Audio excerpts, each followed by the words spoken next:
I've always loved greys. I looked at him, he's 5 years of age. He'd won 3 hurdle races, which I assumed meant he was fairly quick, because I knew nothing about it at the time. And I rang Gordon up. I said, "What about lot 111, Gordon?" And he said, "Oh, one man, he's got big feet. He's got big feet, John." I said, "Oh." I said, "But is he any good?" "Could be. Could be, John." So I said, "Okay, well, we've marked the page in the catalogue and we'll have a good look at him when we come up to the sale." My wife insisted that my daughter went with me, otherwise I'd end up doing something totally stupid. And she was going to look after me and make sure I didn't spend too much money. And we looked at, kept looking at the catalogue, lot number 111. And when we arrived there, sure enough, One Man Stable was the first one that we came to, and he's the first horse that we went in to see. And during the day, I must admit though, but looking at his stable, he was a sunken stable, and he looked very small in there, and he didn't look particularly outstanding. And another horse during the day actually caught our eye, and we put this other horse as our number 1 choice and One Man number 2. But we went right up and up in the bidding, and we were eventually underbid, and I pulled out. And then One Man came into the ring, and I think we were always meant to have him. We kept on bidding and bidding. And I said to Gordon, "Well, that's my last 500, that's it. If they come back with a counter bid, we pull out." The hammer went down, we got him. And I remember somebody's fist reaching for the sky, and it was Neil Doughty shouting, "Whoopee," you know. So I thought, well, at least we've pleased somebody. But I was in a total state of shock, because on that particular day, at that particular time, it was probably the most stupid thing I've ever done in my life. I just couldn't justify spending that sort of money.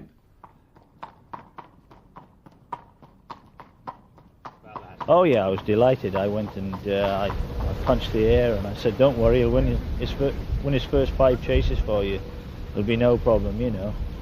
And he might even go on and win a Gold Cup or whatever." But we were well pleased, you know.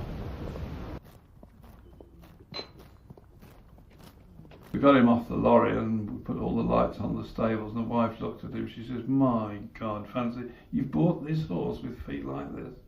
How could you put?" And turned on Lisa, said to Lisa, "What the hell have you done letting your father buy a horse like this? What the hell have you done? Look at him, look at those splints on his front legs.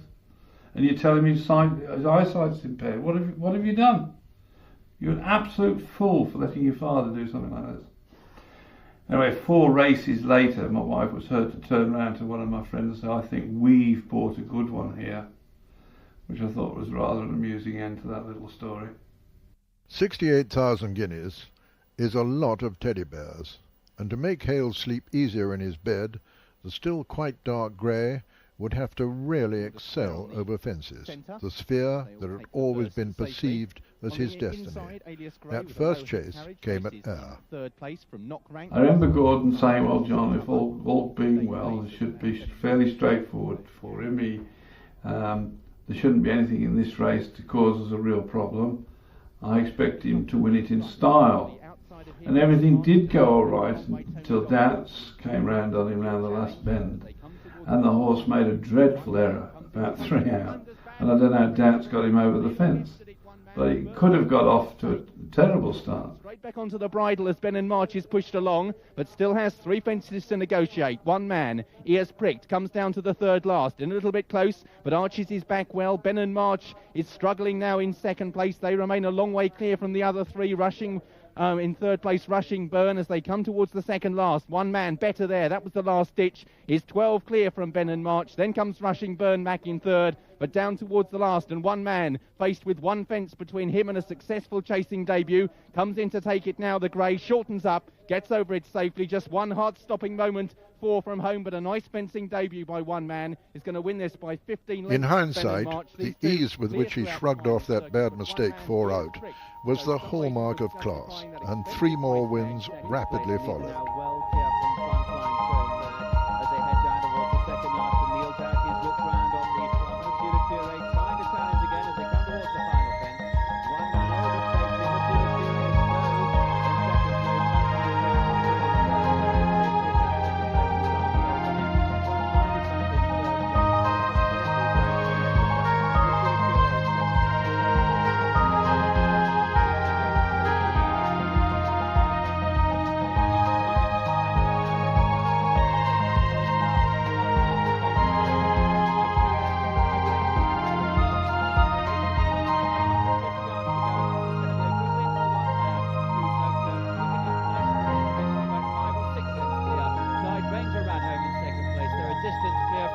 decision who gets third place, and Edam Sunset, who was last throughout, finishes in fourth place.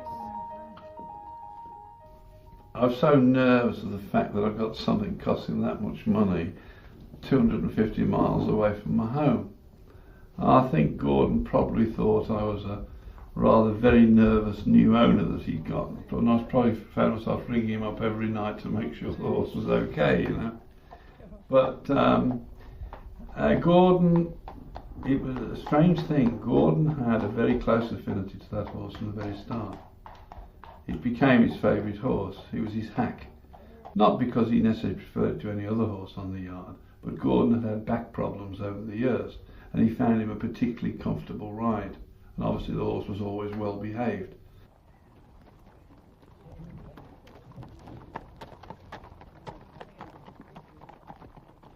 I think when we first started schooling him over fences, Neil started schooling him, and he was making a great shape just about from day one.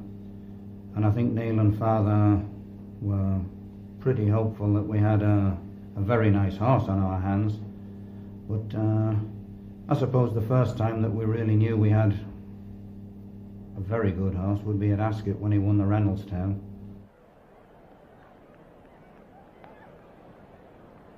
Gordon always kept his feet on the ground. He never said, look, you've got some fantastic horse. He never said anything like that to us. He said, I think, John, his next race should be the Reynoldstown. He's ready for it. I think we'll go south to Ascot. We'll take on the southern horses. And of course, this was stepping into the big time for me. I mean, I thought, oh, we're racing at Ascot, you know, and his fifth race and all these southern horses. I thought we might be out of our depth, you know. And they're down the back straight once again on the run to Swindy Bottom, and Mailcom by a length. To one man up on the outside from back in third place, Mudahim. Spikey took it in fourth, about a total of 5 lengths off the leader. Racing with Spikey is Lusty Light, a gap of 6 or 7 behind those. To Knave of Clubs as they take the next, and one man is the new leader. The back markers, Earth Summit and Granville Guest, have just got over it now, but as they head down towards the open ditch on the run to Swindy Bottom, it is one man who's taken the lead by a length or so to Mudahim in second place. A length further back to Malcolm up on the outside of them, will take it in third as the leaders take it now. Spikey took it in fourth place, Lusty Light in fifth. These are well clear, the others are tailed off. They're Knave of Clubs, Earth Summit and Granville Guest as they head to the water for the final time. And it's one man and Neil Doughty coming into it, jump it well. Mudahim over second, on the outside Malcolm is third. In up as they come to 3 out. And one man comes to it now. He's over it safely. In behind him, he's got him making mistakes. Mudahim is pushed along now by Warren Marston in second. Malcolm is back in third. Spikey is plugging on well for Norman Williamson in fourth place. But as they turn in, it is Neil Doughty who's looking confident on one man. 2 more to jump for a 5-timer for this horse over fences. Back in second place is Mudahim, who's trying hard to get on grips with him as they come to the second last. One man up and over it safely. Mudahim crashed through that, a crashing fall. There is left Malcolm in second place. Spikey in third as they head down towards the last. It is one man a long way clear now from Malcolm second. Spikey in third. Lusty Light is in fourth.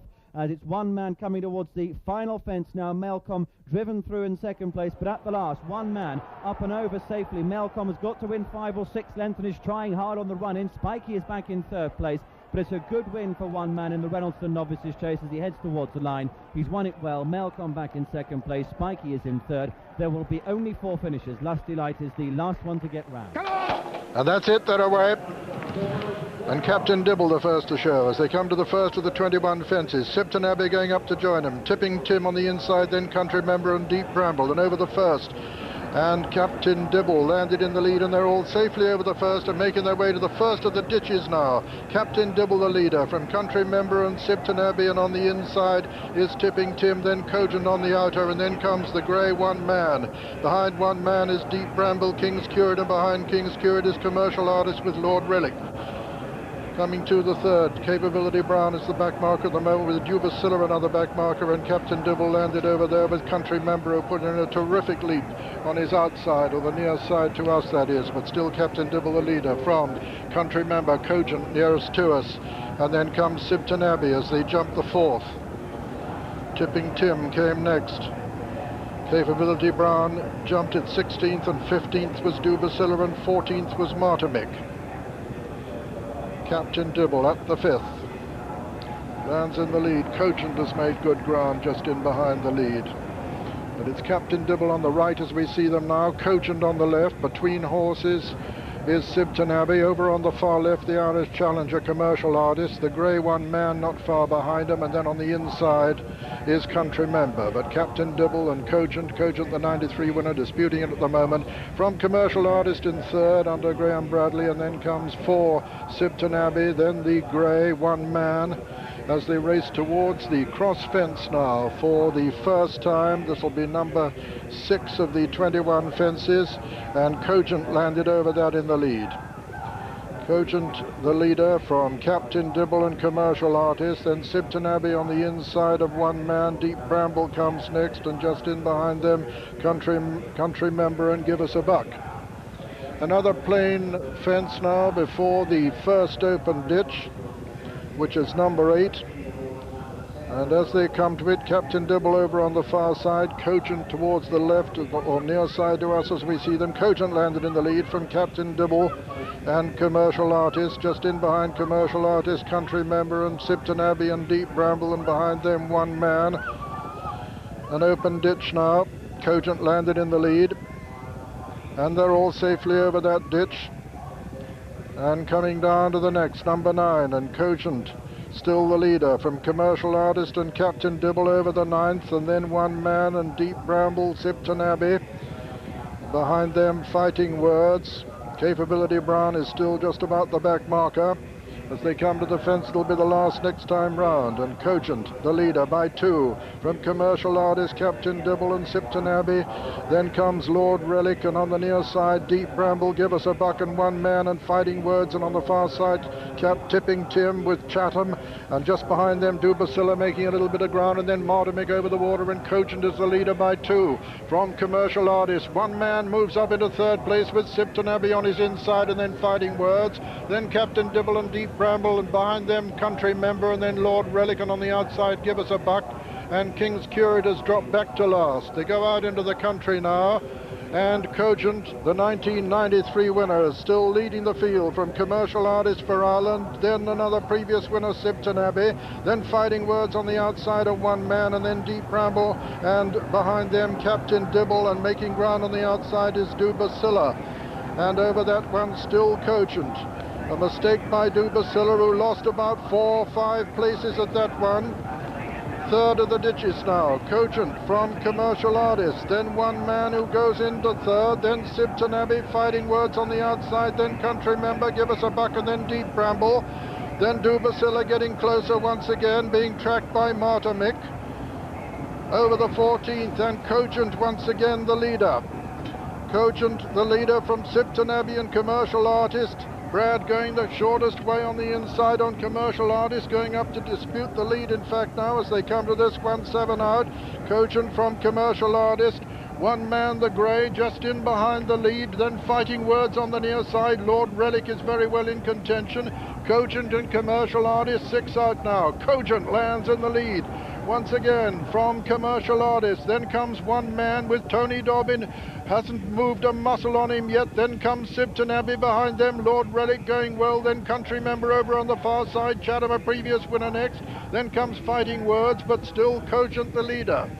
Cogent under Mr. Chris Bonner, 21-year-old amateur Chris Bonner, by about 2 from Commercial Artist. Lord Relic and Richard Dunwoody moving closer, and one man still very close in contention, and Tony Dobbin hasn't moved on him yet. They come to the cross fence, 5 out. Cogent landed in the lead there from one man who moved into second, Commercial Artist third. They're racing now towards the home turn with 4 fences left to jump in the Hennessy, and it's Cogent the leader. From one man, the grey, still going well. Lord Relic coming there on the outside. Commercial Artist moves into second over on the far side. Just in behind them come Tipping Tim, and then Lord Relic. Dubacilla's making ground in behind the lead. But as they come down now towards the 4th last, it's Cogent and one man who land together in unison with Commercial Artist close over on the far side. Lord Relic travelling smoothly in 4th. They're coming down to the final ditch now in the 94 Hennessy, and Cogent lands in the lead from one man and Cogent together there. There's very little between them.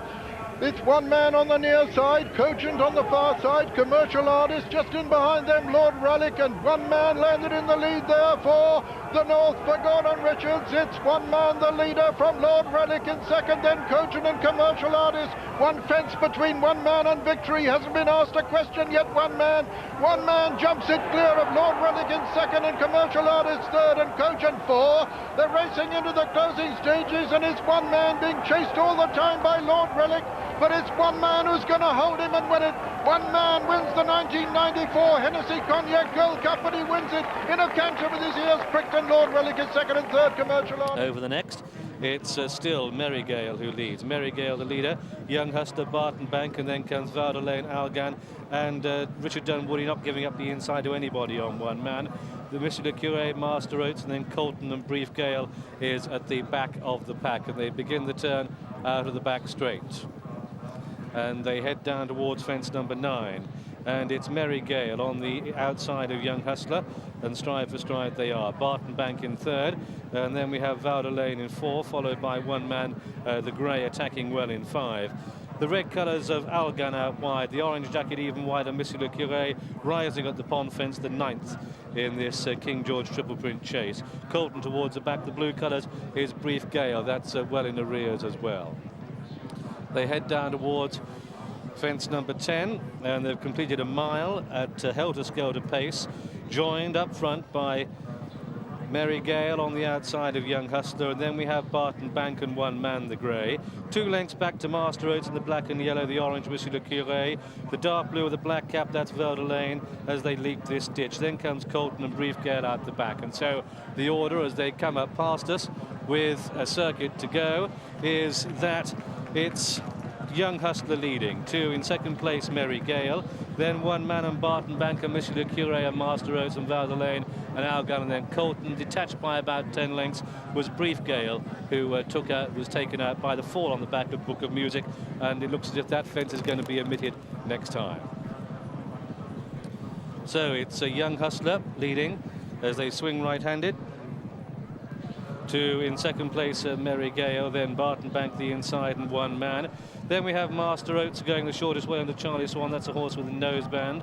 On the right in blue is Valder Lane, and they come down towards fence number 12. Brief Gale is at the back of the pack. Meanwhile, it's still Young Hustler and Mary Gale, and one man coming through into third place now as they jump the 12th. Mary Gale slightly awkward there. Master Oates was very clumsy out the back. Brief Gale continuing but tailing off. They've got 1.25 miles to go in the King George triple print chase, and it's Richard Dunwoody coming through strongly on one man to take up the running as they head down the back stretch. Mary Gale in second place. And then the French runner, Valder Lane, the blue colours getting significantly closer. Then Monsieur le Curé running his best race for a long time. Colton is getting closer, and Jamie Osborne, they cross the 14th. And a little bit of bunching midfield there, but one man is setting sail for home with 1 mile to go. He's got a length out of over Valder Lane, and a spectacular jump there. Mary Gale just losing its pitch. Algan is at the back, but it's one man leading, really striding on well under Richard Dunwoody. A great performance this. They head down towards the water jump, but it's one man who shows the way. 2 in second place, Valder Lane and Barton Bank. Colton's getting closer than Young Hustler. Monsieur le Curé is just in behind these. They head down towards the middle of the railway fences, and it's the first of the railway fences. The middle one they omit. One man comes to it. Oh, what a great jump there. And it's one man who has the edge to Valder Lane in second place. Monsieur le Curé, the orange colours. Colton's getting closer. They've bypassed that fence because of the prostrate Book of Music. Last on the far side, one man. Monsieur le Curé makes a mistake. Colton makes a mistake. Valder Lane not that fluent. Algan is staying on, but it's one man. And the 11-4 favourite with 3 fences between him in the King George triple print chase. But picking up, look at the black and yellow. Here goes Master Oates, the Gold Cup winner. The outside of Barton Bank, the winner of this race in 2 years ago. Orange colours, Monsieur le Curé is staying on again, but they've got 3 to jump, and it's one man who has the answers here. He holds the aces at this stage. They've got just under 1/2 mile to go. One man clear from Monsieur le Curé in second. Gold Cup winner Master Oates in third. From the back, Colton is staying on. There we go, 3 out. That was Monsieur Curé, Master Oates on the inside. Valdelaine with a run, but one man with 2 fences between him and victory in the King George Triple Print Chase. Come down towards the second last, and one man, Barton Bank, has been pulled up. One man has it. He's gone 10-12 clear of Monsieur Curé in second. Master Oates plugging on well in third. Then Valdelaine. Mary Gale has been pulled up. This is the final fence, and it's one man comes to it, and he is spring-heeled. And it's Richard Dunwoody driving home clear on one man, going to land his 13th win. Another improving grey horse. He's come from the north to conquer, despite those fitness doubts. One man is going to raise the roof and take the King George Triple Print Chase at the post. One man the winner. Monsieur Le Curé back on the premises in second.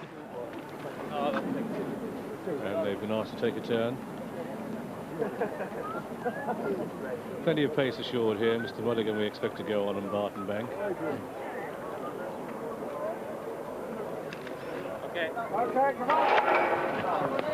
And those 2 trailblazers are out in front as they come down towards the first of 19 fences.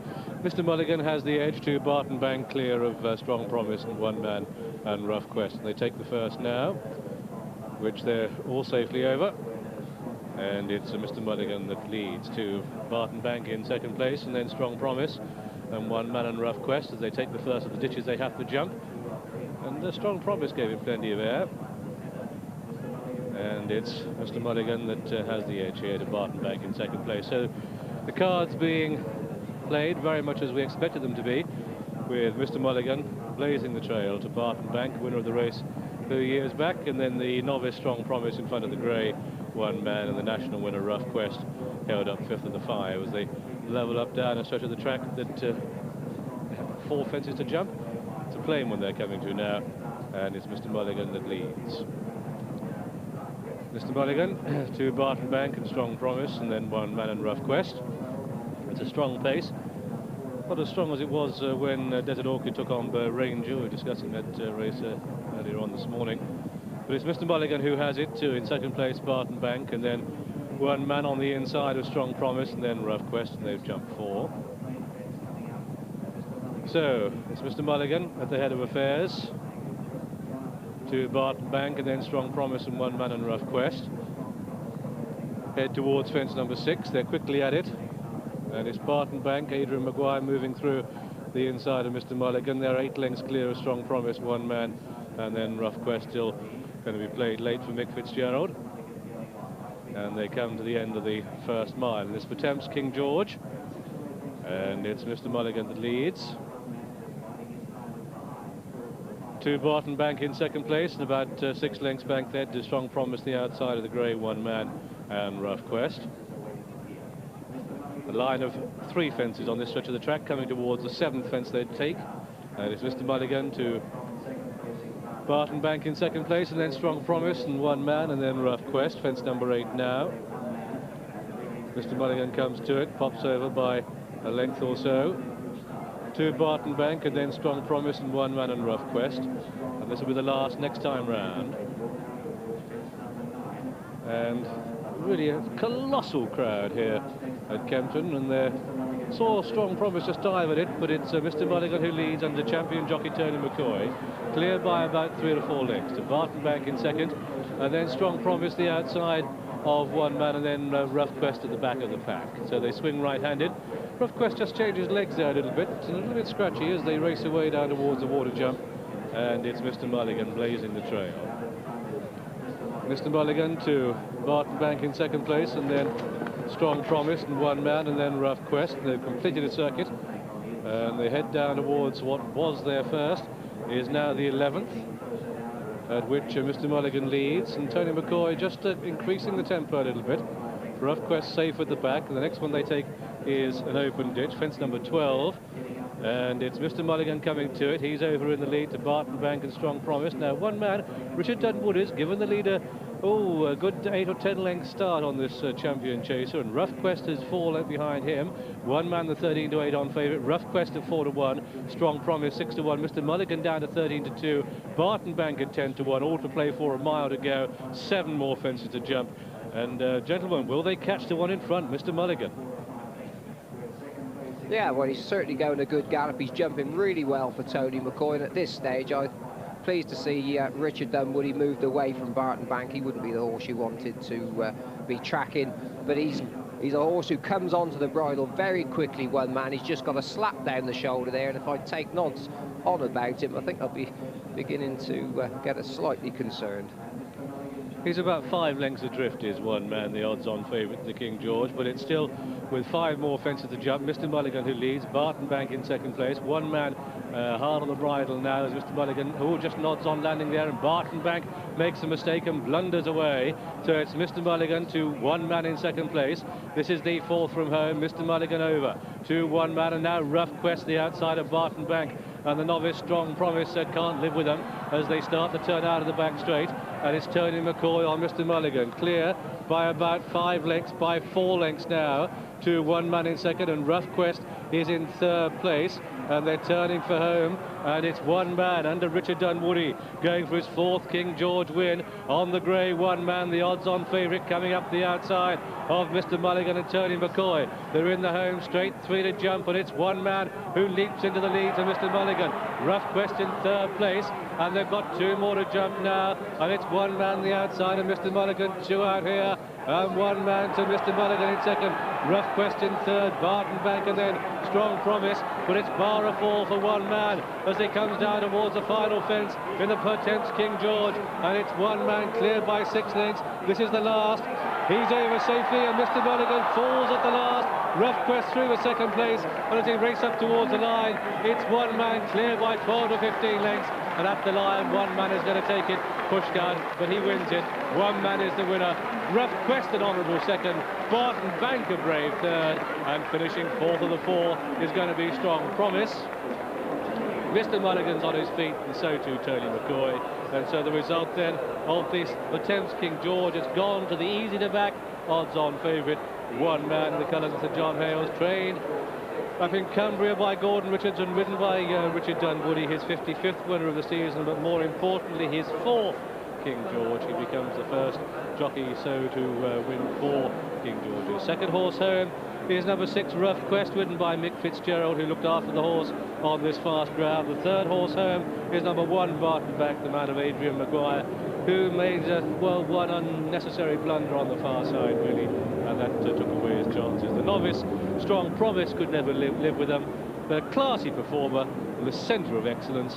It has a lot of pressure, especially the first race of the season, after the disappointing end to last season, you know, at Aintree, the Gold Cup. But he normally starts the season exceptionally well. I mean, he has done well after Christmas, but we're just keeping our fingers crossed. There's a lot of pressure on us, you know, because it's probably more enjoyable watching our other horses who are not so good as him, you know. You're more relaxed about it. Sure, yeah. And how well does he seem at home? Fantastic. He's in great shape here today. And you appreciate other people's horses as well. Barton Bank's been a great rival, and it should be another great race. It should be. He's a super horse. He had a wonderful season last year, and obviously he's going to take all the beating today. And in your other life, I mean, you're a very successful businessman, and we've been reading in the papers all week that you've got the franchise to sell the Teletubbies. That's correct. That sounds like good business. Yes, I could do with making about 5 more million for Christmas. Well, we wish you luck with that, and we wish you luck with one man. Thank you very much indeed. Thank you. Barton Bank at 2 to 1, Adrian Maguire. One man, the 13 to 8 on favourite, Richard Dunwoody rides.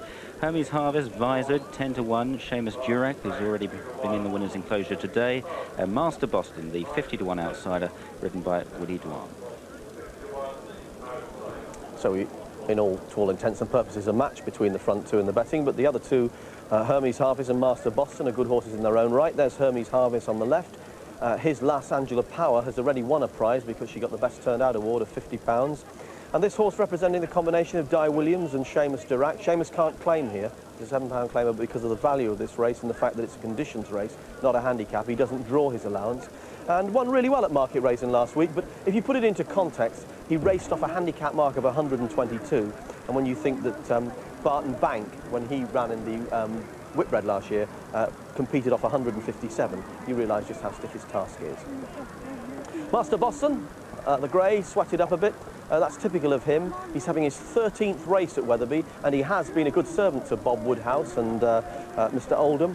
He won twice here and been second once before, but he didn't really show much on his comeback here a couple of weeks ago, and to all intents and purposes, you'd have to think he was the outsider of the quartet today. But look at the prize money he's won, 37,000.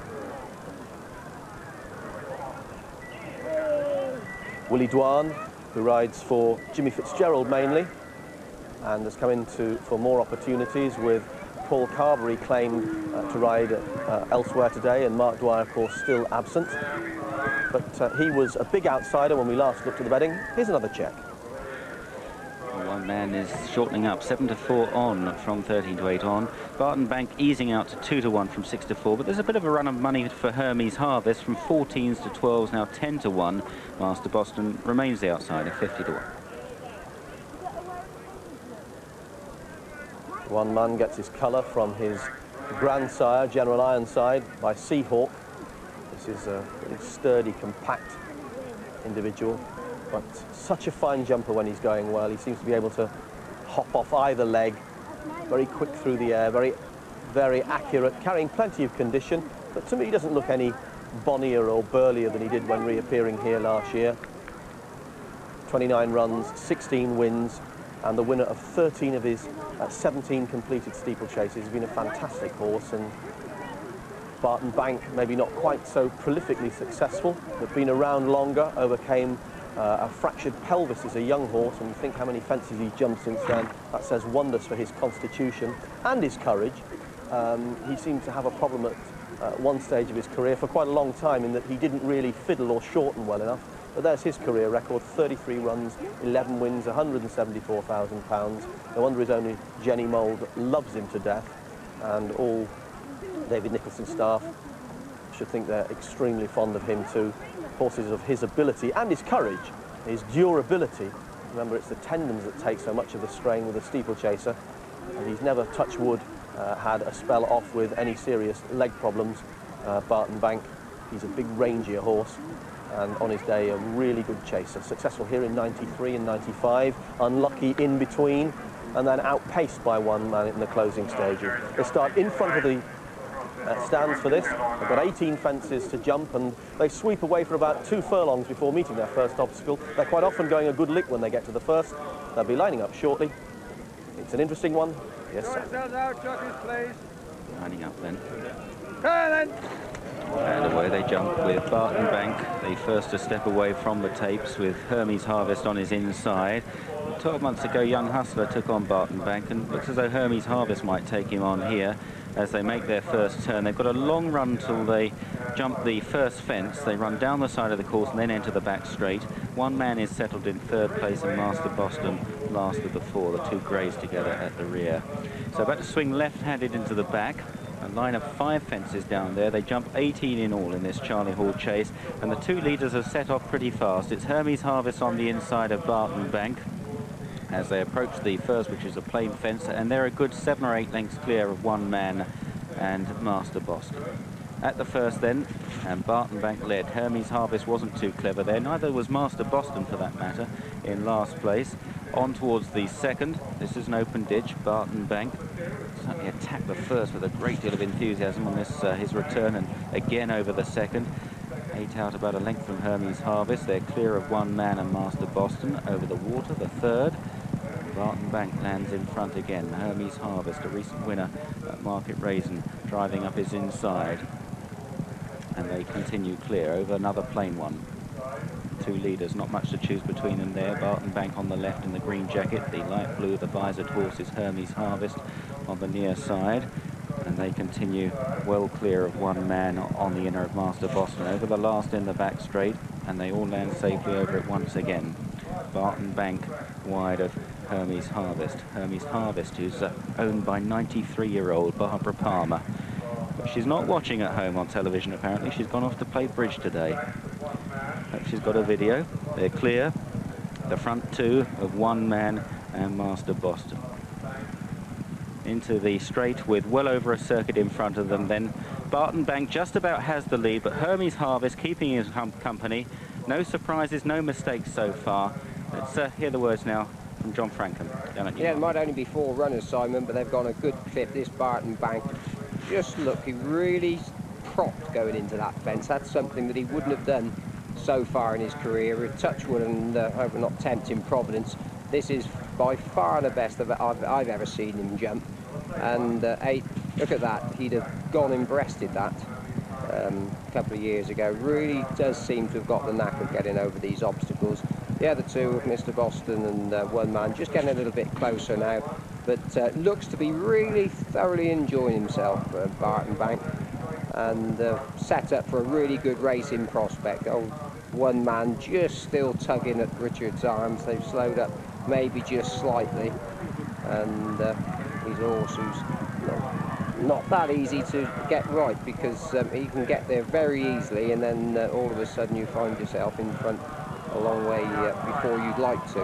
And although he's 3 or 4 lengths off them at the moment, just one good jump will take him straight up there. So a lot of people sitting at home thinking, oh, he's an odds-on shot, Richard Dunwoody, all he's got to do is just go out there and get him round. There's a lot more to ride in this horse than that. You can see that he's got it within a couple of lengths of those horses.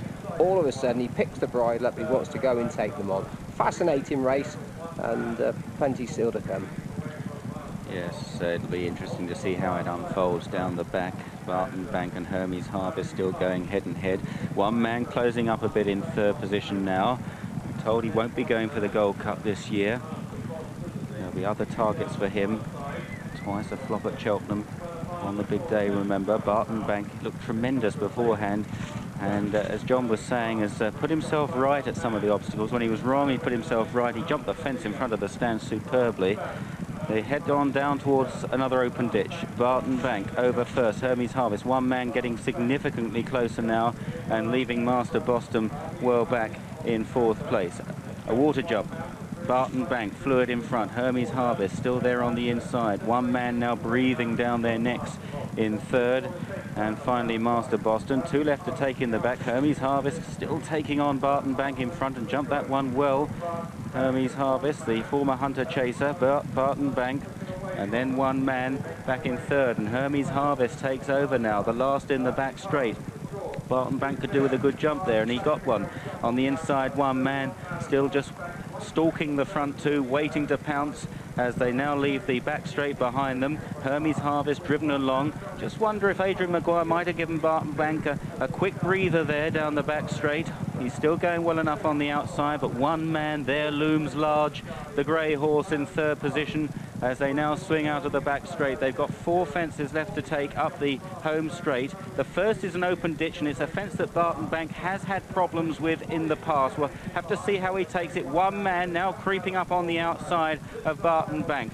Here we go then, the final open ditch. Barton Bank, the inside of one man. They both absolutely fly it. They've left Hermes Harvest struggling back in 3rd place in their wake. Now the race is on down the straight. 3 fences left to take. Barton Bank on the right. One man apparently full of running, as so often in the past, on the outside. Landing over that, Barton Bank sprawled slightly. The birch was flying, and this gives one man the advantage now. Heading down towards the second last. One man has a handy advantage. Barton Bank, though, he'll keep battling away in 2nd place. He's only got 2 lengths to find. What will one man find in front? He usually finds a lot first time out, but here's the final fence still to come. One man beginning to idle, I fancy, in front. Barton Bank rallying on the outside at the last. Barton Bank flouted it in 2nd. One man landed just in front. Barton Bank is switched towards the inside. Can one man hang on? It's a grim battle to the line. One man by a length and a half to Barton Bank, and one man holds on, but only just. Barton Bank, a great run again in 2nd.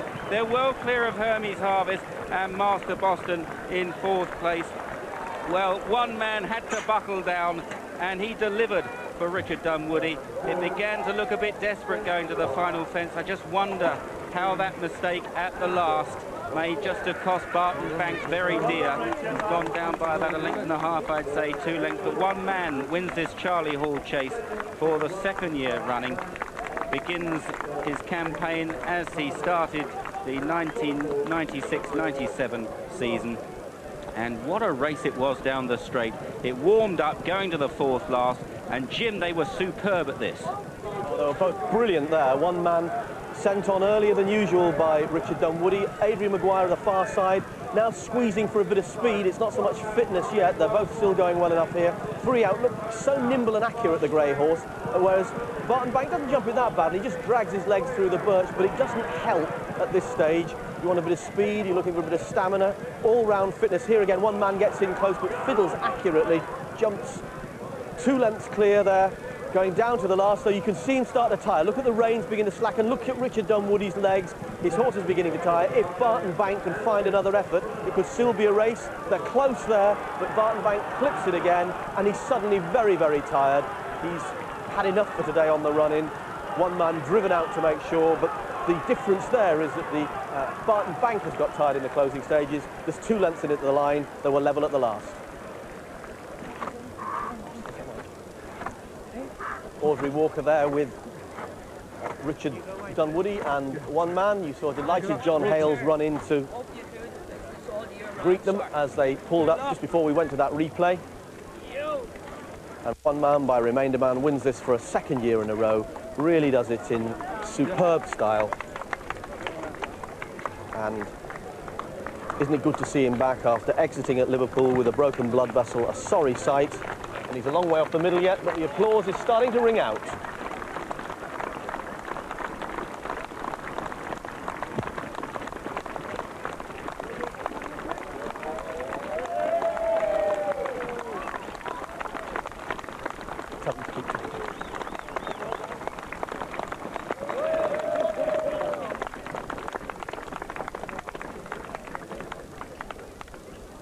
And the third of it in, win horse number 2 pays £1.50 and the 1 and 2 forecast £1.50. Starting price of first number 2, 1 9 was 7 to 4 on favourite, set number 1, with Barton Bank at 2 to 1.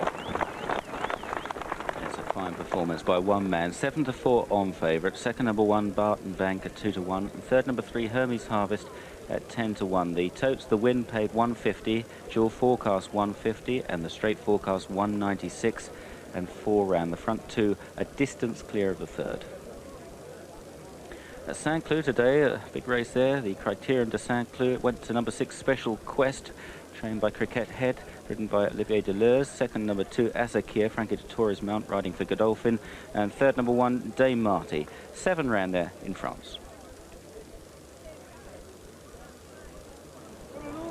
Of course, it takes two good horses to make a race, and Barton Bank may have been defeated, but at the age of 11, rising 12, he still retains tremendous enthusiasm.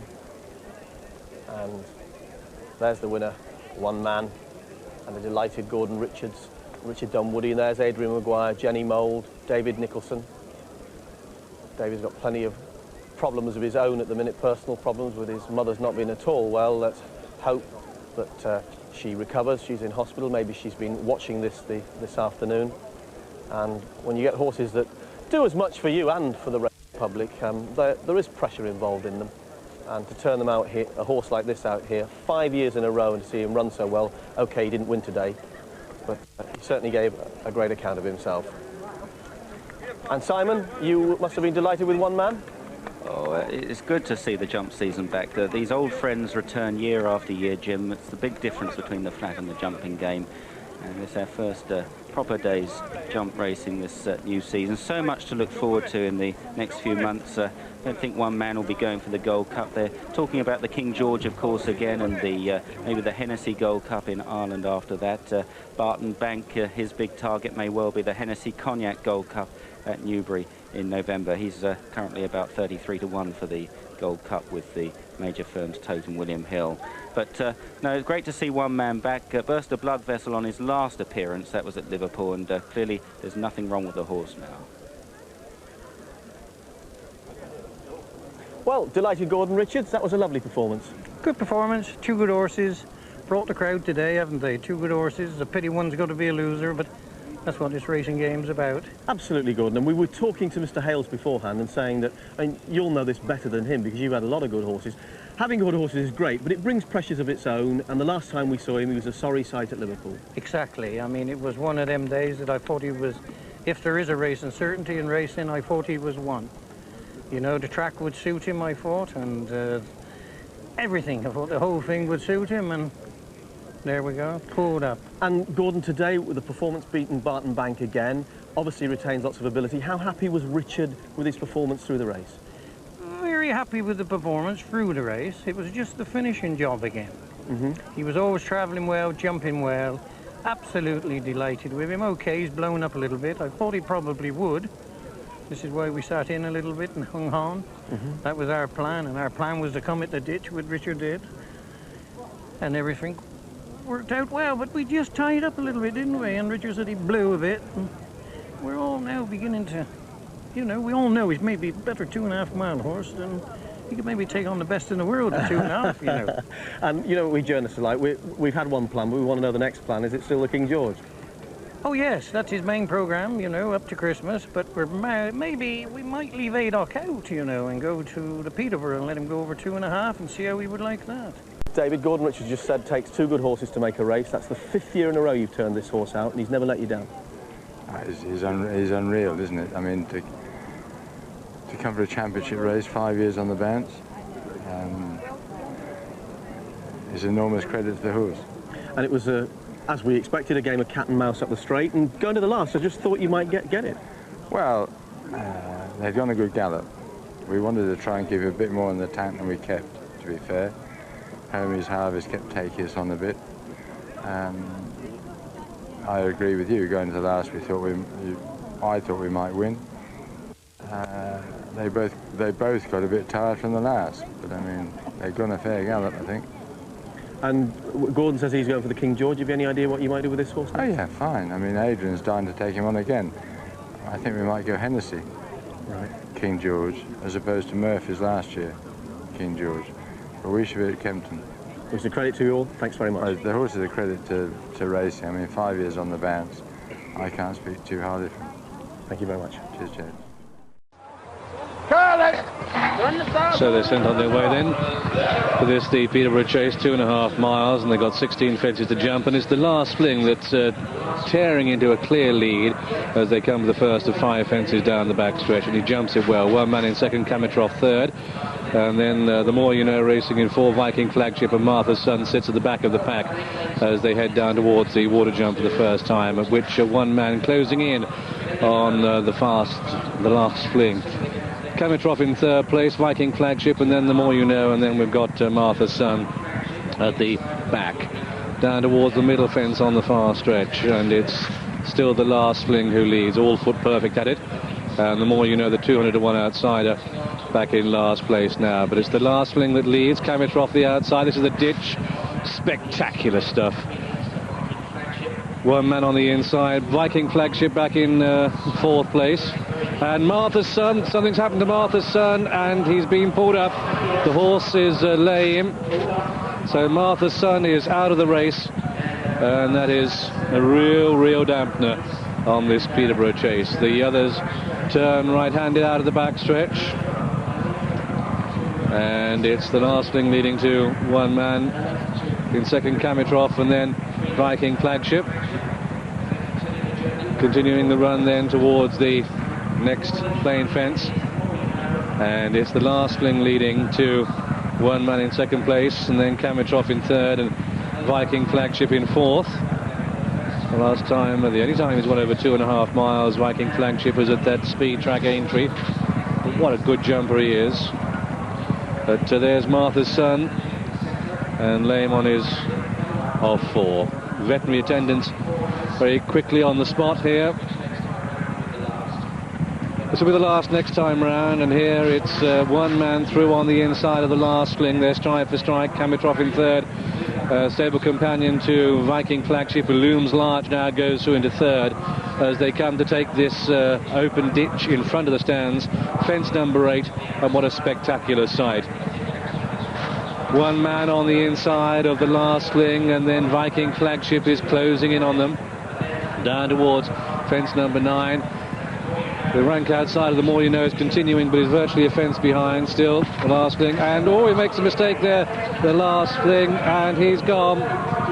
So we're down to the 3 major players now. The horse is okay. The last fling, he's galloped on all right, and Richard Guess is soon to get to his feet. So it's one man who leads to Viking Flagship, Adrian Maguire looking round in second place, then Kamitroff sitting in 3rd. So they turn towards the back straight. They've got 7 more fences to jump, and it's one man The 13-8 joint favourite, Martha's Son, as we know, has so sadly been pulled up. Viking Flagship sits at 11-4 as they cross the next. One man with a horse with a huge cruising speed has the edge here by a length and a half. The Viking Flagship. Kamitroff is keeping on their tails in third, and if he completes, the more you know, will pick up over £1,500 for just finishing in fourth. And he's 2 fences behind these huge players. One man, the winner of 17 races. Viking Flagship, the winner of 23. Fence number 13 and one man of Viking Flagship, and Kamitroff went through it. Chocolate Thornton did well to stay in the saddle, but the pace is relentless and it's too much for Kamitroff. He's dropped 8 lengths off the pace as they go towards the last on the backstretch, and it's one man with Viking Flagship who's going as well as any on the outside, and what a grand battle in sight now. One man back to this 2.5 mile trip. The last time he won of this trip was back at Ayr in '94. 2.5 mile horse in Viking Flagship has speed, a dual 2 mile champion winner on the outside, but one man who's best at 3 is being taken on now by Viking Flagship as they begin the last turn down towards the second from home, and it's one man who just has the edge to Viking Flagship. They've still got 2 more fences to jump. Richard Dunwoody, Adrian Maguire, and this is 2 out, and it's one man, and oh, what a tremendous jump. Viking Flagship a little bit tired in second, being rousted along, but one man has the answers here as he comes down towards the final fence. One man, and Richard Dunwoody, a dual King George winner, a Hennessy winner in his day. This is the final fence in the Peterborough Chase, and it's one man who leaped it like a good one. Viking Flagship has been beaten in second place. Kamitroff is in third as they race up towards the line. One man comes home to win his 18th race up towards the line. One man is going to be triumphant, getting a tremendous reception. Just listen. It's one man who wins, the Viking Flagship in second, and Kamitroff plugs on for third. And so as the winner pulls up, the 4th horse has yet to jump the final fence. One man, the 13-8 joint favourite, but the spirit of National Hunt Racing is alive and well, because the more you know, the 200-1 outsider has climbed over the last, but is going to be trotted up towards the line. However, the winner is one man. An epic battle. And race away for the Queen Mother Champion Chase, and come to the first of the 12 fences already. The grey one man, one off the rails. They're all safely over the first. One man probably just has the edge. Viking Flagship and Clarence Davis in the firing line. Also on the outside, Lightning Lad. They're at the second now. And 5 in the line there, the previously mentioned 4, joined by Ask Tom, who's using his giant stride on the outside to go into the lead. The back markers, All Royal and Lord Dorset, and Seeking the Faith. They come through the first quarter mile, and as they make their way towards the third, it's Ask Tom with one man the inside, then Viking Flagship and Clarence Davis with Lord Dorset the inner, then Lightning Lad followed by All Royal and Seek the Faith at the back of the pack as they take the third. At tremendous speed. Come up past the enclosures then, and it's Ask Tom, the outside of the grey one man. The Northern Riders, Brian Harding and Russ Garrity, head for head in the Queen Mother Champion Chase. Clarence Davis is stalking in third, Viking Flagship on the out of fourth, then Lord Dorset and All Royal, and the other 2 getting just woefully outpaced. Left-handed down the hill, they race away from the stands. Ask Tom leads the parade, ears pricked, to one man on the inside, and Clarence Davis in third. On towards the 5th then, Ask Tom with one man on the near side. Clarence Davis sitting a handy third then, Viking Flagship. Ask Tom just out jumping one man at this stage. Lightning Lad and Seek the Faith just can't go the gallop at all.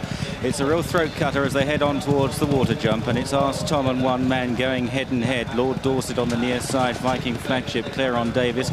All Royal wasn't too fluent at the water there, and then the other 2. On towards the big open ditch now, fence number 7, and one man pulling his way back to the lead just, but Ask Tom jumping well again. Lord Dorset in third position as they continue along the back straight towards fence number 8, and Clarence Davis has lost a bit of ground back into 5th place. Over the next one man from Ask Tom, clear of Lord Dorset as they now continue to climb on the far side. They've kicked clear of All Royal, who's trying to get up into 4th, then Clarence Davis. Viking Flagship is losing his position. There's a long gap to Lightning Lad and Seek the Faith, the big open ditch number 9, and it's one man on the inside of Ask Tom dueling for the lead still from Lord Dorset in third. Clarence Davis is off the bit, so is All Royal back in 5th from Viking Flagship. They're reaching the top of the hill, and it's one man by a half length to Ask Tom, and they've got the others on the stretch. And those others headed by Lord Dorset, the striped jacket Viking flagship, the grey is all royal. But a great gasp from the crowd as one man skipped round that corner, and Russ Garrity asked Tom for extra effort, but they've still got 3 more fences to jump, and the leading 5 in the Queen Mother chase are one man. What a good jump. Asked Tom, Clare and Davis, an unusual mistake there, and it's one man. Then look at this, hard held to the jump. One man, the grey, the giant grey. Asked Tom in second, Lord Dorset in third, and so the Northern jockeys 1, 2 and 3 as they take the second from home, with All Royal back in 4, Clare and Davis a most disappointing 5, Viking flagship, who's been high on the barometer of braveness, well beaten as they make the final turn. And it's one man now, he's facing this Cheltenham Hill, and Lord Dorset is the challenger in second, 2 in third place, All Royal at the final fence now, and one man comes to it over safely. 2 miles is his trip. It's taken them a long time to find it out, but the Queen Mother champion chase goes to one man, Brian Harding's biggest day, and it's going to be a triumph for Gordon Richards. One man taking his 20th race, the Queen Mother champion chase, and one man wins at Cheltenham deservedly to All Royal second, Lord Dorset third, Viking flagship just beaten for 4th place, Clare and Davis 4, Viking flagship 5. Then asked Tom, who faded, couldn't live with a blistering pace. Beginning the run now to the first of 17. Neptune Collonge, last year's winner, sent to the front by Ruby Walsh, leads from in second place. Beaver Salmon on the inside of Mr. Topnotch. Snowy Morning jumps up between horses. Then comes Moss Bank.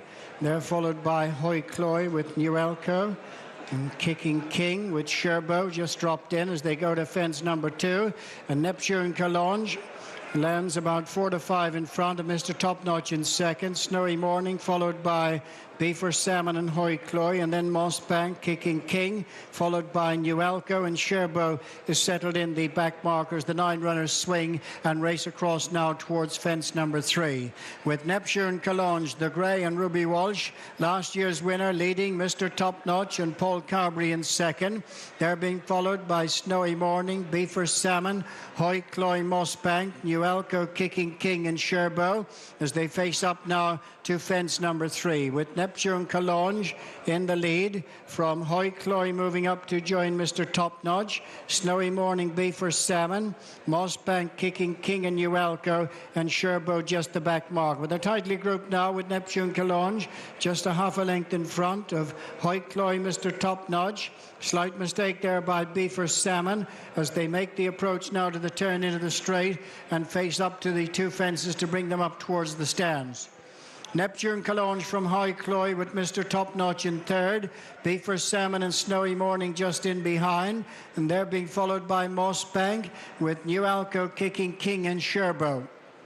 At the first of 2 in the straight, Neptune Collonge from Hoi Cloy moving up on the near side to show second. They're being followed by Snowy Morning, Beaver Salmon, Mr. Topnotch, and on the inside Moss Bank. Final 3 are Kicking King, New Elko, and Sherbo. So they race on up now to run past the stands. A slight mistake at the rear there by Sherbo, and Hoi Cloy has come through for Tom Doyle now to pick it up from Neptune Collonge and Ruby Walsh. Mr. Topnotch, Paul Carberry. Then comes Beaver Salmon, Timmy Murphy, and Snowy Morning, David Casey.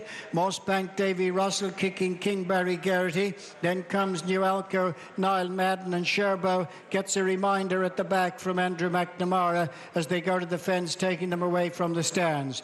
It's Hoi Cloy who leads from Neptune Collonge. Beaver Salmon on the inside, being followed by Mr. Topnotch on the outside of Snowy Morning, followed by Moss Bank, Kicking King, and New Elko. Sherbo remains the back marker. At the fence now before they make the descent down the far side, and Hoi Cloy leads by 2.5 lengths to Neptune Collonge. A break then of 4 lengths further back to Snowy Morning, Mr. Topnotch, and Moss Bank improving on the inside. Beaver Salmon is next with New Elko as they race downhill, Kicking King right there with them, and then a break to Sherbo. on the descent down now to the 2 fences on the far side. The 9 left to jump, and it's Hoi Cloy the leader. Neptune Cologne second. Mr. Top Notch on the outside of Snowy Morning, and they're being followed by Kicking King. A mistake there by Mr. Top Notch. Moss Bank is next as they race now towards the next fence before they'll swing right across down from in front of the stands. And Hoi Cloy leads for another mistake at the rear by Sherbo. Neptune Cologne is second, a length off the lead. Couple of lengths to Mr. Top Notch Snowy Morning. Kicking King is fifth and Moss Bank Sig. And then comes New Alco, followed by Beaver Salmon, and a break then to Sherbo. So they're right across in front of the stands. 3 fences down the far side. 7 in all left to jump, and just over a mile to go. Hoi Cloy just the leader from Neptune Cologne. A break of 3 lengths to Mr. Top Notch. Then comes Snowy Morning and Kicking King on the inside. They're being tracked by Moss Bank, New Alco, Beaver Salmon over the next, and Neptune Cologne jumps to the front. Hoi Cloy is second, Mr. Top Notch followed by Kicking King. Then comes Snowy Morning and Moss Bank, and they've gone on from New Alco, Beaver Salmon, Sherbo. Over the ditch now, and it's Neptune Cologne. Spring-heeled at that one, lands 4 in front. They're followed by Mr. Top Notch, Kicking King. Snowy Morning 4 and Moss Bank 5. Hoi Cloy has dropped back in a break to New Alco, followed by Beaver Salmon. Swinging now with 5 furlongs to go, and racing across towards the final 4 fences. And Neptune Cologne, third in the Gold Cup, winner of this race last year, leads. Mr. Top Notch, Kicking King. Snowy Morning followed by Moss Bank.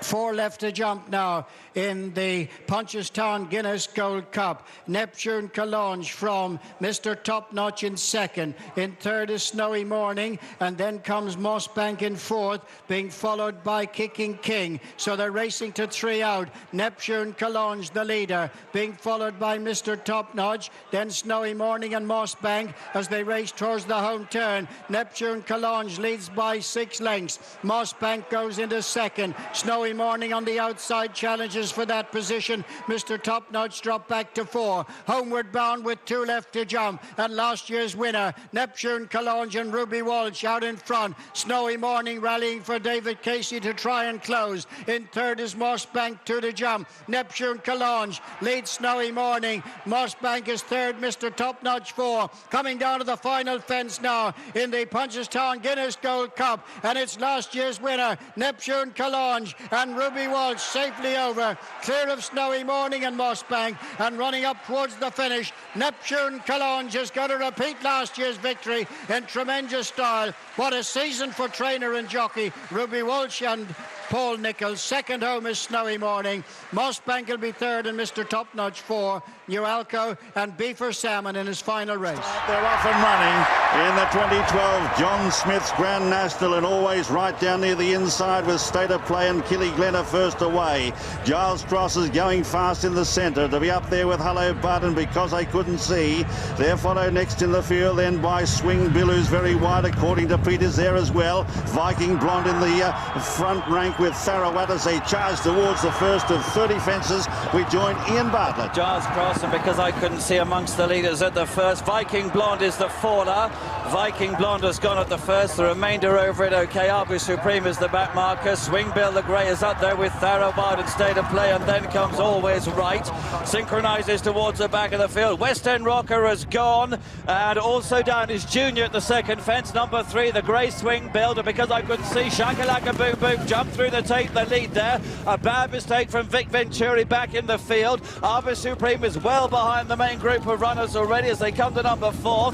Shakalaka Boom Boom is just the leader of Swing Bill and Giles Cross. Killiglenna is the black and orange, made a mistake towards the inside. Wide on the track is Sunny Hill Boy as we join Darren Owen. On the run to the one before Beaches, it's Shakalaka Boom Boom and Sea Bass. Swing Bill according to Peter towards the outside. Hello Buzz just in behind them, and we've lost one there. State of Play has gone. Chicago Grey has gone there as well as they now go towards Beaches Brook, and there's another one down. Looks so Rare Bob might have gone. They're coming now towards Beaches. It's Shakalaka Boom Boom, Planet of Sound, Deep Purple according to Peter, and then Swing Bill just in behind them. Sunny Hill Boys towards the outside as they stream over Beeches, and Synchronised is down. Synchronised is down at Beeches. Here's the Foynaven fence, and it's Shakalaka Boom Boom. Seabass always right. Giles Cross blunders badly there, and Alpha Beat is a faller at the Foynaven. So meanwhile, the leaders now are about to tackle the canal turn, and it is Shakalaka Boom Boom, followed by Always Right, Seabass, Hello Bud, Killy Glen, Planet of Sound according to Pete, then Swing Bill. These have been followed by Child's Cross, and Killy Glen has gone. Killy Glen has gone. Black Appalachie is down. Organised Confusion has also gone, and Because I Couldn't See is down as well. And now the leaders are jumping. Valentine's, Ballard Briggs may have made a mistake there. Watching the tail enders going over. Valentine's, Arbor Supreme appears to be the last one going to fence number 10. Is in Bartlett. With the striped jacket, Shakalaka Boom Boom is just the leader in the National. A bad mistake from Deep Purple further back in the field. Hello Bud, Planet of Sound, Seabass, and Always Right with the leaders. Then comes the Nose Bandit according to Peter. Behind this is Deep Purple, and then Sunny Hill Boys. They take now number 11, Swing Bill behind those. Giles Cross has been pulled up towards the rear of the field. Planet of Sound now has gone on as they come to number 12. To Shakalaka Boom Boom in second place. In behind those in third position is Seabass. Then comes Always Right as they get over it. Ballard Briggs is in mid-division. He's with the noseband towards the right now as they go once across the Belling Road, and they run on towards the racecourse proper. We rejoin Jim McGrath. So as they cross over now on the first occasion and heading towards fence number 13, Planet of Sound, who's been jumping spectacularly, is in the lead from Shakalaka Boom Boom. In third is Seabass for Katie Walsh. There in behind them is Always Right in fourth. Followed further back in the field then, according to Pete, and Hello Bud, and Deep Purple is behind them. Followed further back then by Swing Bill the Grey. Further back in the field, Midnight Haze, and they're followed next in the field then as they head towards the next is Bella Briggs. But as they head over the 13th fence, and it's Planet of Sound who leads over it. Planet of Sound is the leader as they head up towards the 14th from Shakalaka Boom Boom, and up there too is Seabass. According to Peters, just behind them, followed by Always Right and Hello Bud as they leaders get over it safely. Deep Purple went through that. He's not jumping well. Calgary Bay is there as well from Swing Bill. On the inside is Bella Briggs, followed by Midnight Haze. Sunny Hill Boy is out wide, followed then by Neptune Collonge. Further back in the field, Kappa Blur as they go over the chair, and the leader jumped it well, and Always Right as a faller at the chair. He's gone there. All over. All the others are over safely, heading towards the water. And the leader is Planet of Sound from Shakalaka Boom Boom. Seabass in third. Hello Bud is next, followed then by, according to Peter, Sunny Hill Boy and Calgary Bay. They're clear then of Neptune Collonge, and then on the outside, Quiz Cover Fontaine. Then on the inside is Midnight Haze. Followed there, 23 still standing, followed by Bella Briggs, and then on the outside is On His Own, followed by the Midnight Club, Kappa Blur. Back in the field then is In Compliance, followed by Swing Bill and Deep Purple, who's going backwards. Further back is Weird Al, followed by Tharawat, then Treacle right out the back. Neptune is out the back as well. So too Mon Monu's last, and Vic Venturi about third last as we rejoin Ian Bartlett. So it's Richard Johnson on Planet of Sound who leads them now by about 3 or 4 lengths to Shakalaka Boom Boom in second place. Further back in the field, Quiz Cover Fontaine has gone there as they come to number 18. On His Own, according to Pete, Halo Bud and Seabass are close behind the leaders. Then comes Calgary Bay as they jump this from Neptune Collonge and Sunny Hill Boy. Behind that is Kappa Blur and then Midnight Haze as they come to the ditch now. And Planet of Sound being joined by Shakalaka Boom Boom. Hello Bud is behind those in the white, and then Seabass, and behind these is On His Own and refusing Vic Venturi. Vic Venturi has refused as it's Planet of Sound to Shakalaka Boom Boom, and Hello Bud in the white jacket, Seabass and On His Own. And behind those is Kappa Blur, and according to Pete and Neptune Collonge are being waved round the next obstacle. Weird Al's at the back of the field, so is the Midnight Club, Neptune, Equester, Treacle, and also Mon Monu's still going, but he's miles behind. We rejoin Darren Owen. And Deep Purple has pulled up. The field now approaching Beecher's Brook for the final time, and it's Planet of Sound out in front from Shakalaka Boom Boom. Hello Bud On His Own, and Seabass is still there, so too Sunny Hill Boy, and Neptune Collonge the Grey to the inside as they jump Beecher's, and On His Own is down, according to Pete, has been brought down at Beecher's. Tharawat made a bad mistake, and now heading towards the Foynaven fence. Mon Monu's been pulled up before Beecher's, and Postmaster's also been pulled up. Meanwhile, the leaders jumping the Foynhaven fence, and it's Shakalaka Boom Boom out in front. Planet of Sound second place, then Hello Bud, Sea Bass, followed by Neptune, Collonges, Sunny Hill Boy, Kappa Blur's just in behind these. Kappa Blur is then being followed by In Compliance, Ballard Briggs and Weird Al as the leaders now tackle the canal turn. Ballard Briggs may have just made a mistake there, looking to the back end of the field. Neptune, Equester and Tharawat, those two are the last two going over at Valentine's, and it's Planets of Sound, the leader from Shakalaka Boom Boom. Hello Bud, Neptune, Collonges, Sea Bass, Sunny Hill Boy, then a several lengths to Ballard Briggs. We rejoin Ian Bartlett. 5 more to go. Planet of Sound just leading. Here he comes to it to Shakalaka Boom Boom. The stripes in second. The spotted jacket is Hello Bud in third. Sea Bass, Katie Walsh, maroon and white. And then comes Sunny Hill Boy towards the outside. The green In Compliance is just in behind those at this ditch. Neptune, Collonges, the grey is behind those. Ballard Briggs with a noseband trying to make some progress late on in the race now as they race on towards the third from the finish. Swingbill is still going. Shakalaka Boom Boom and Planet of Sound, the leaders to Hello Bud. Neptune, Collonges, the grey. Sea Bass is there. Sunny Hill Boy and Ballard Briggs is beginning to close as well. The Midnight Club, Neptune, Equester still going, but they're well behind as they come to the Melling Road for the last time. The finish of the Grand National. Jim McGrath. So they've got 2 fences left to jump in the 2012 John Smith's Grand National, and Shakalaka Boom Boom is the leader. On the outside, starting to move up is Planet of Sound, but he's under pressure. Now Katie Walsh is coming there on the outside with the big run on Sea Bass, followed by Hello Bud, and they've kicked away now from Neptune, Collonges, running on well as Sunny Hill Boy. They've got 2 left to jump, and Katie Walsh on Sea Bass is on the outside, the leader from Shakalaka Boom Boom. They're clear of Sunny Hill Boy, and In Compliance is running on well at the second last. Shakalaka Boom Boom led over it, but now joined again and now passed by Sea Bass. On the outside, Sunny Hill Boy. 1 left to jump in the Grand National. They're followed by Neptune, Collonges and In Compliance. Sea Bass led over the last. Sea Bass is the leader, followed then by Sunny Hill Boy, Neptune, Collonges. They're clear of Shakalaka Boom Boom. Further back In Compliance and Bella Briggs, but Sunny Hill Boy has taken it up for Richie McClernand as they come to the elbow. Sea Bass is not done with. Katie Walsh is coming back, and Neptune, Collonges is joining in as well. It's Sunny Hill Boy with 100 yards left to go. Neptune, Collonges digging deep on the near side. Sunny Hill Boy in front. He's shortening stride. He's a half length in front. Neptune, Collonges is diving at it. Oh, it's tight. It's very tight between Sunny Hill Boy and Neptune, Collonges. A photo in the Grand National. Then in third is Sea Bass, fourth is Kappa Blur, followed then by further back Tharawat. They're followed then by In Compliance. Let's have a look at the photo. Let's have a look at them as they cross the line.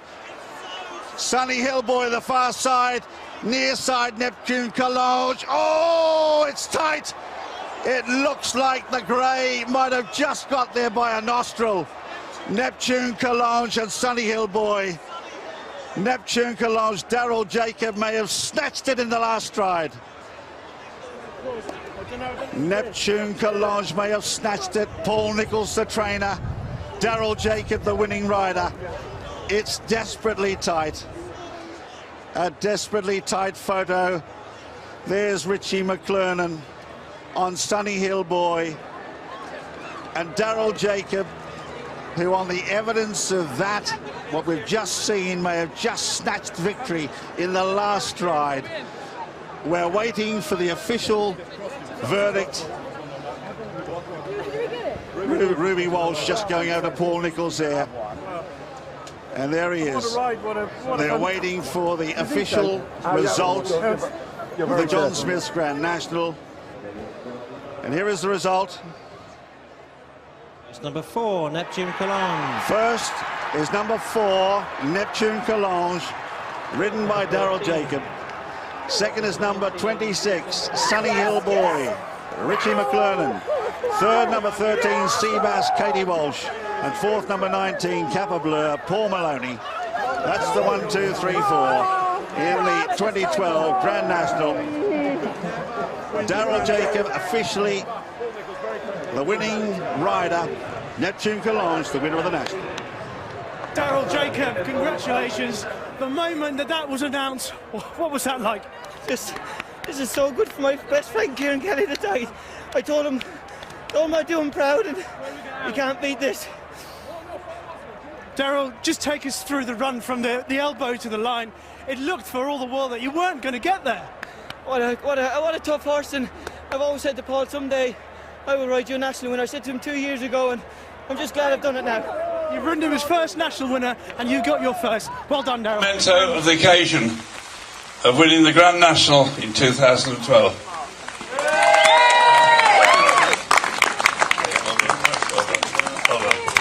And I'm sure, ladies and gentlemen, we must move on quickly, otherwise you're all going to get drowned. Please give a wonderful welcome to Neptune Collage.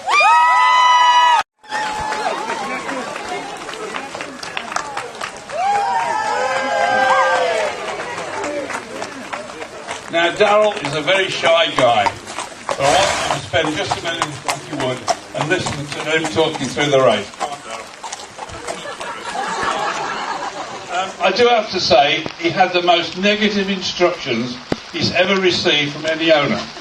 I said, if he doesn't like it, pull him up at the first. Right? If he's out of breath, don't worry, I've got to take him home safe. Anyway, the rest is history.